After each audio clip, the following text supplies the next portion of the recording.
Hammaga yo do'stlar. Bugun sizlar bilan yana o'sha Nur va bugun sizlar bilan anarxiya degan kuchayish yo'llarini ko'rib o'tamiz va bugungi video ancha qiziqarli bo'ladi. Chunki bu videoda biz shakar qamish farm qilamiz. Keyin do'stlar, menda yana bitta xushxabar bor. Birinchisi, men naq 8000 tokenga imperator kirkasini sotib oldim va juda ham yaxshi pul topdim, baza qurdim, lekin u joylari videoga tushmay qolibdi. Yomon xabar esa, men o'sha kirkani atiga 15 millionga sotib yubordim. Aniqrog'i qulatib ketishdi 15 millionga. Sizlarga gapni boshidan boshlasam, men o'sha imperator kirka bilan mining qilib yurgandim shaxtada. Va shundan so'ng bir o'yinchi kelib, men bilan team bo'lishni so'radi, iltimos qildi. Va men o'yladim va oxiri rozi bo'ldim va o'shandan so'ng kirkani 15 millionga berishimni iltimos qildi. Va men oddiy o'yin-ku deb mayli bu team bo'lsak bo'lamiz deb mayli deb 15 millionga bergan edim. U bratishga Kris ekan, nagli javob ketdi. Keyin esa men qaytarib bermasligini bilib turib ham undan qaytarib berishni so'radim bir necha bor, lekin u baribir qaytarib bermadi. Rostanda kim imperator kirkani qaytarib beradi? Keyin esa do'stlar, sizga bir gapni eslatib o'tishim kerak. Menimcha bu butun dunyo serverlarida o'yinchilar bir-birini basasin grif qilsa yoki pulga aldab ketsa, narsalarni aldasa, kill qilsa, aldab chaqirishsa, kill qilib yuborsa, adminlar javob bermaydi do'stlar, shuni esda tutinglar. Chunki bu server o'yinchilarning o'zini xohishi va bu joyda adminlar hech qanaqa yordam bera olmaydi.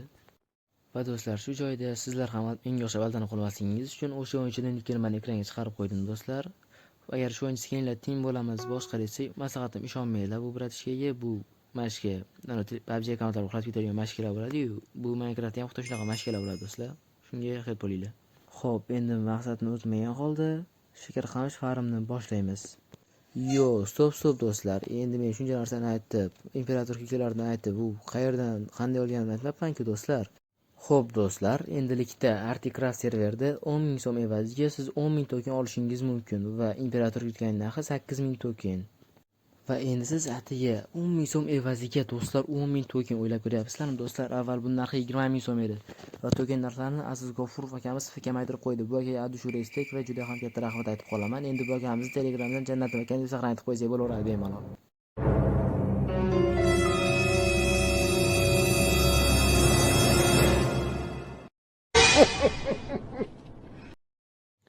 Do'stlar, kutganmidinglar? Tayyormidinglar? Shakar qamishini ko'rishga tayyormisizlar? Deyardim, lekin u joylarda videoga tushmay qolibdi do'stlar. Men ikkitaligini qurgan edim, lekin tushmadi do'stlar. Endi sizlar bilan alohida yana bittasini qurib, boshqatdan noldan qanaqaligini o'rgatib, avtomatik qilishni o'rgatib do'stlar. Boshqa darslar uchun o'rgataman. Xo'p do'stlar, endi bizga kerakli narsalar birinchi o'rinda shunaqa qilib men bir blok pastga tushirib olgan ekanman, bedrock chiqib qoldi do'stlar. Shu bir blok ko'tardim men. Xo'p, sizlar menimcha chuqurga olmasdan yengilroq baza qurganinglarda bemalol qursanglar bo'ladi menimcha. Xo'p do'stlar, endi bizga kerakli narsa redstone blok, keyin redstone rails va keyin tirjalgan mashina bor-ku, ana o'sha o'zi menga shuni menimcha, tirjalgan mashina. O'sha redstone signal beradigan. Xo'p, keyin esa bizga hopper degan narsa kerak bo'ladi do'stlar. Bizga hopper. Mana bu ekranda turgan hopper bo'ladi. Hamma ishni qilishdan avval do'stlar, bu toshni sindirib tashlashimiz kerak.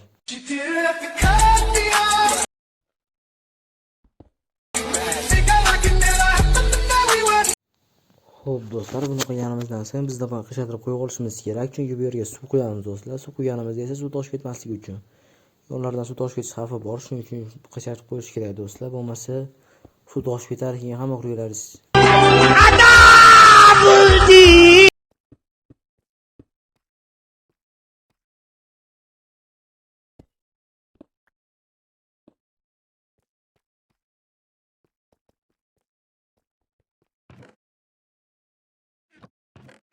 Shu joyda do'stlar men loy bloklarni qo'ymoqchi edim, lekin kallamga genilik qilib, men bu yerga birato'la pastki mexanizmni qurishni o'ylab qoldim. Chunki loylar suv qo'ymasdan avval bularni qisilish sal osonroq bo'ladi do'stlar, anchagina oson, qulaylik beradi.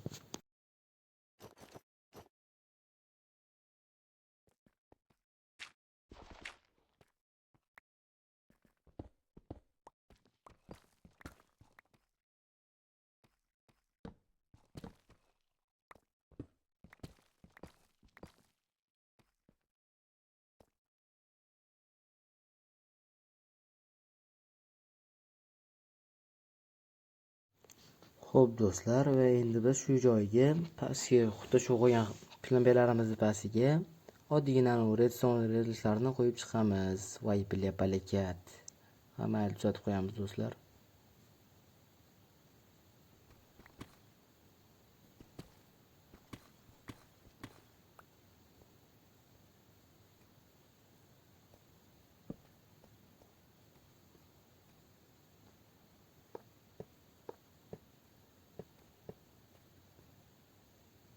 Xo'p do'stlar, shu relslar orasiga redstone blok qo'yib qo'yishimiz kerak, chunki bu aravacha relslarni qimirlatishga yordam beradi. Ya'ni bulardan redstone signalni ham o'tkazadi, keyin aravachaga bu tortiladi, magnit singari. Shunga u yoqdan bu yoqqa yaxshiroq harakat qiladi.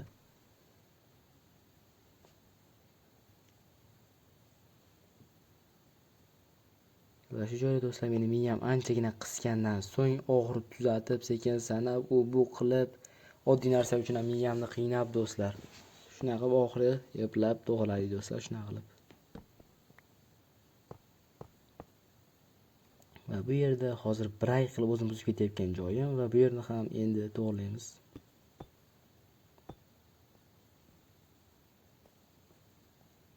Va shu joyni buzib yana to'g'rilamoqchi bo'ldim, keyin yiqib qoldim. Maytdan hozir anaqa hopperlarni qo'yib, boshqa qilsam yana buzamanmi deb to'g'rilamay turardim ichaga. Xo'p do'stlar, endi bizda hopperlarni yasab, bizga 3 ta hopper, 2 ta sandiq kerak bo'ladi do'stlar. Va shu joyga do'stlar sanab, u qilib, men to'g'rilab, qaranglar. Masalan, 3 ta hopper, masalan, sandiq anaqa tashqariga va shunday 3 ta hopper qo'yamiz do'stlar. Hozir men shu joyda xato qilibman do'stlar. 3-hopperiga rels emas, tosh qo'yamiz do'stlar. Adashmanglar, tosh qo'yamiz. Bu joyda men to'g'rilagan, faqat u videoga tushmay qolibdi.